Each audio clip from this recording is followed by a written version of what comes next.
Welcome, friends. I'm so glad to be back here with you. And today I have an interview that I'm sharing with my new friend, Paula Chamberlain, and it will be a sewing conversation that we recorded at least a month ago, maybe more than that. I know I have not been super present in the last month or so as I've hit my busy season with some other deadlines. And, I call it busy season because it's when the prom and the bridal all come together in this late April, May, and June. And then I, of course, as a homeschool mom, am wrapping up a school year and end of year activities. And so birthdays, Mother's Day, and all of that makes May and June pretty busy for our family. So it doesn't give me a lot of time for interviews or recording or any of the like. But hopefully in the next, couple of months, I'll be able to get back in. And I do have some footage of other things that I wanted to share with you already and see when I can get them up and going. But just hope that you enjoy another sewing conversation today as I chat with Paula. Welcome. So I have with me here my new friend Paula Chamberlain, who I was connected to by a mutual friend. And she has a quilting podcast, A Quilter's Life, but she also has done quite a bit of other sewing in her life. So welcome, Paula. Well, thank you, Naomi. And so we'd love to know a little bit about you and your family and maybe where you're from. Well, I was born and raised in California, um, born in Southern California, raised in Northern California. But I came to Ohio to Cedarville College and met my husband there. So I have been in Ohio since then. And we have raised 5 children. And they're all grown and out of the house. So And grandchildren? Do you have any grandchildren too? 7 and 1 on the way. So we will have 8 Oh, by the end of the wow. year.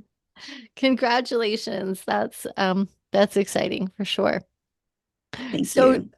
tell me, when did you first start sewing or have the interest to start sewing? Well, there's 2 incidents.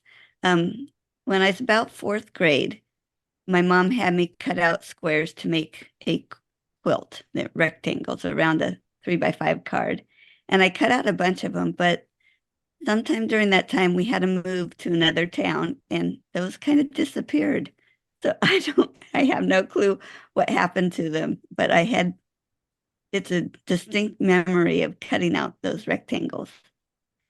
And then in junior high, I took a sewing cooking class as my elective, and we sewed an apron and we sewed a pillowcase, and then we had to sew an outfit. And we were taught how to measure ourselves so that we could buy the right pattern. And I went to the store to buy my pattern. I said, my mom had always made my clothes, and had she had never bought this size for me. I'm sure I need this other size. So I bought the other size. Of course, I had grown. And so my first garment that I ever made, I had to learn how to enlarge a pattern. So Was this after you cut the fabric out or before you cut the fabric out? before I cut the fabric Oh, out, well, uh, that's a relief for sure. yeah. So I got it to school, and of course, the teacher was probably not happy with me, but I had to learn from that mistake and make it the right size. So, That's definitely a good skill set to start off with, but a little bit challenging. So you had to like grade it up, basically. Yeah. yeah, Okay. And then did it come out okay in the end? it must have. I can't even remember what it was. All I remember was the terrible mistake. But I think it has impacted me over the years because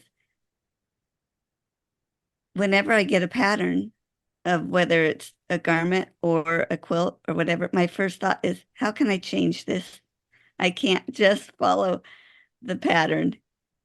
And so that's a lot of fun. Yeah, it is definitely a lot of fun thinking outside the box for sure. It brings out the creativity. Um, so after junior high, did you continue sewing? Or where did you kind of pick up after that? I don't think I sewed a lot. My mom still sewed a lot of my clothes during that time. But I must have sewn some. I remember I did go to college and I grew up in California and I went to college in Ohio. So um, it was too far for me to go home for the holidays. And my siblings had already, well, at least both my sisters had moved out to the east. And so I went to one of their houses for Christmas and one for Thanksgiving. And during the Christmas break, my mom sent money to go buy fabric. And that's what I did on my Christmas break was make more clothes for school. Oh, that's a sweet memory though. Did you have a sewing machine at school then, or maybe sewing machines No, on the campus? it was my sister's Oh, machine at her gotcha. house. I missed that part. Okay. Yeah. Oh, very nice. So it must have been by that time you were, I mean, a decent seamstress or sewist because you were making your own clothes for college then. Yeah, you don't really think about it. It's just something we did. Yeah. Yeah, that's great. Um, so what other, I know you had messaged me a little bit about some interesting stories, maybe when you were sewing after you had kids. Yes. Now I was digging through my patterns today and I came across the pattern that I had made. Um, just wanted some simple shorts, so I took a pair of shorts apart and came up with this pattern. Old grocery bag. Sorry, it's loud. Okay. So it was one piece. You cut two pieces. This says back and front over there. I even have how much to add or subtract for per kid. The names of my kids are on here. And so I made these shorts for my kids. Of course, just these two pieces, one leg each, and you put it just a couple seams, and then you put the elastic band on. Well, they insisted they were reversible, not inside out reversible, but front to back reversible. And I kept telling them, no, I started sewing in the back and went clear around and the back stitched, on the back. You should be able to see where that was. You should know that's the back. But no, they insisted, Mom, these are reversible shorts.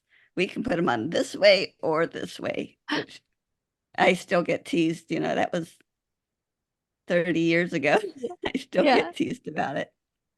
Yeah, because technically, right, the back seam is supposed to be longer than the front crotch seam. And so I don't know. I've definitely done some pajama pants patterns that it can be really hard to tell what was supposed to be the front or back, and definitely it's not intended to be that way, but the so Well, did they if I would go back now, I think I would make tags. yes, that's a good one. I was gonna say, did they wear them even though they teased you about it? They did. I mean, that's all they had to wear. So I guess if you want to go out, you have to wear them for sure.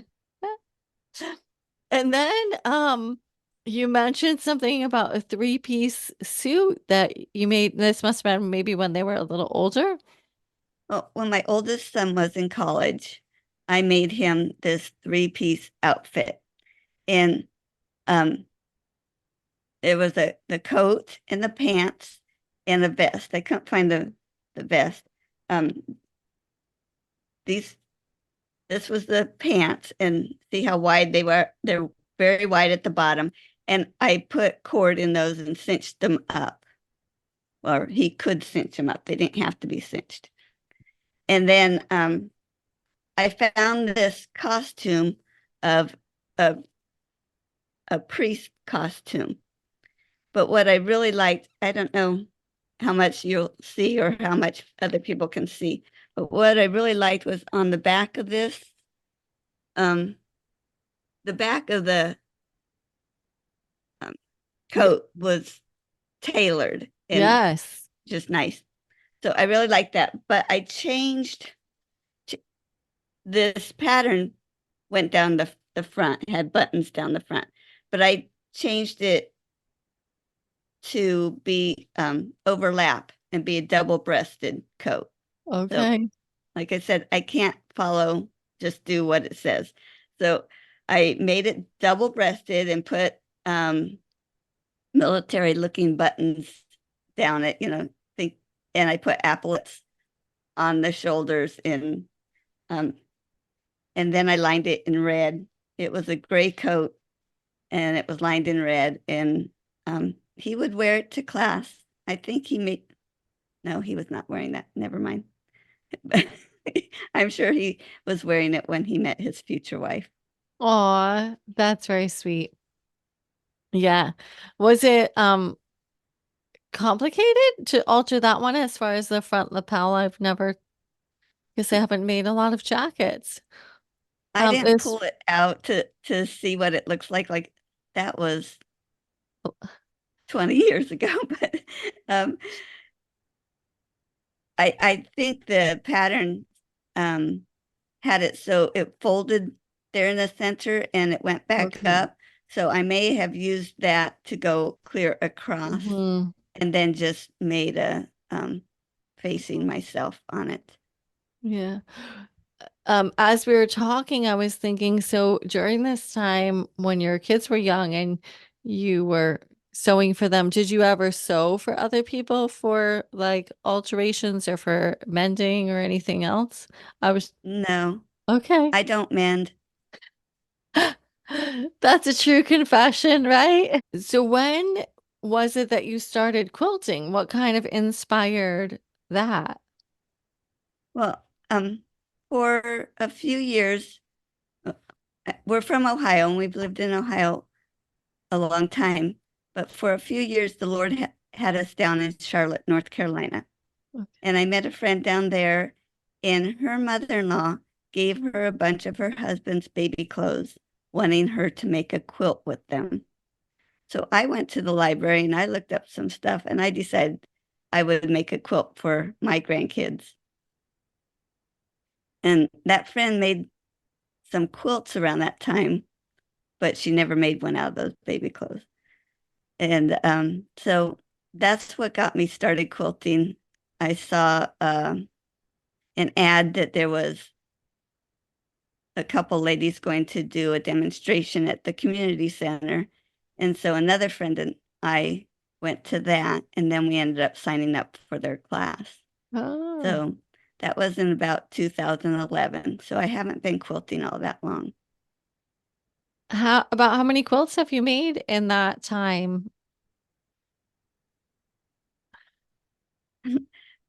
35, 40, maybe 50. I don't know, but a lot of them are smaller. Okay. But I mean, quilts are such a big undertaking that they're very time consuming, I would think. Yeah, I don't get into the sewing room as often as I would like, but it's kind of hit and miss. But I do have dedicated space, so it's not like I have to put it all away. So if I have time, I can run it in there for 5 minutes if I want to. Right. It's all about carving out that time, isn't it? Yeah. And when for your quilting, have you kind of chosen any special machine or Well, again, I use what I have. I really don't know what happened to my original machine. I had a Kenmore, and I have no clue what I did with it. I don't oh, have it anymore. So anyway, um, my husband bought me a brother machine at Walmart, and it has a embroidery on it, a little 4-inch frame on that. So I use that a lot. Um, a couple years ago, I had the privilege to be able to buy a Jazz 2, which is made by Baby Lock, because I wanted the larger throat space to Okay. do the quilting, because getting a larger quilt through a Mm-hmm. 6-inch Mm-hmm. throat is rather difficult. For sure, for sure. Even though I haven't made my own quilts in such a long time, it was a couple times during the beginning of my kind of alteration career that people have brought me some quilt to be mended. And it's a big deal to roll up a big quilt. And I even have like an industrial juki. So then there's more throat space, but it's still not nearly enough when you have a really big piece of fabric that you're trying to get under there, for sure. Hmm. Are there any specific challenges or sewing fails that you'd like to share? Well, the sewing one was, I did try to make my husband a hoodie. And I don't know if it's because that material is so different, a little bit more stretch to it, or if I cut it wrong, but those sleeves were 3/4 sleeves and they weren't supposed to be. And it it looked bad. So that project disappeared. Okay. It just disappeared. It just went away. In your years of sewing, have you kind of developed a favorite sewing tool? Is there one that you just say, I can't sew without it? It's fun because that's one of the questions I ask my guests Oh, too. But I always think back to when I began sewing. I did not realize they had all these wonderful rulers. Not sewing, but quilting. And I, those first couple quilts I made, I had pulled out a metal yardstick that I had, and I thought that was so nice to be able to draw that line. Then I cut it with scissors. Well, when I was introduced to quilting officially in the class, I found out they had these wonderful rulers, and there's this 24-inch ruler, and you have the cutting mat and lay the ruler down, and you just take that rotary cutter and wow. Um, so every time I use my rotary cutter with that 24-inch ruler, I am just so thankful that I'm not cutting that with scissors. agreed. I can't even imagine.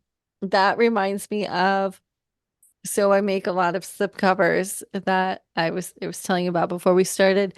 And for the first couple of years that I was doing slip covers, I cut, all the bias um strips for the piping or the cording, whatever you want to call it.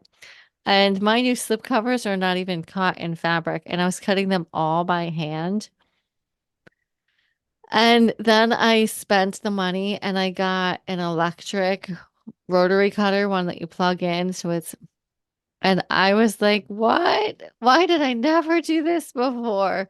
Because my hands, by the time you're done cutting all of that bias and then all of this fabric for a couch, my hands hurt so bad and the time. And then I just plug a rotary cutter into the wall and zip, zip, zip for sure. Um, and so no, I lost my place for a second. Um, I know that once you got into quilting, you also started a podcast. What inspired you to do that? Well, my husband has a podcast. He had Oh, started it in, I think, around 2015, and it's called Wisdom Trek. So oh, it's a Bible-based podcast and talks about these wisdom nuggets, a lot of Proverbs and Psalms and Ecclesiastes, and just also some of the messages he has on Sundays. part of his podcast too. So, anyways, he had started a podcast. So we were attending podcast conferences. I was getting to know people. We even went on 2 podcast cruises. Wow. So by the time we went on the second podcast cruise, I announced I was going to start a podcast also. And it was a lot more fun attending those events, having a podcast than just tagging along. So Yeah. that Oh, was that's a part of it. great story. So does your husband still have a podcast? Still has the Yes. and Yes. then is he a pastor? Since I'm picking up does he teach on Sunday? You said something about his Sunday Yes. messages. He Okay. is now. A couple years ago, our pastor moved on to another ministry, and we discussed hiring somebody else, but Guthrie stepped in and he's been taking some seminary courses kind of for a hobby. So, so even though we have our own business and we still work full time with that, he has taken on being pastor at the church now too. So what is your business? It's it's financial help. I my part in it is for a few clients. I keep their books. Okay. Oh, how good to know. It's always interesting, right? As sewists, we come from all different walks of life. And it's often like a form of relaxation from something that you're not doing all day long. So I love to hear what it is that people do if they're not sewing for a living. Like, what is it that fills your days, so to speak? Um, and so if others would like to follow your podcast or find you on social, where can they find you? They can find my website at aquilterslife.com. And then I'm also on Facebook and Instagram, also at A Quilter's Life. Okay.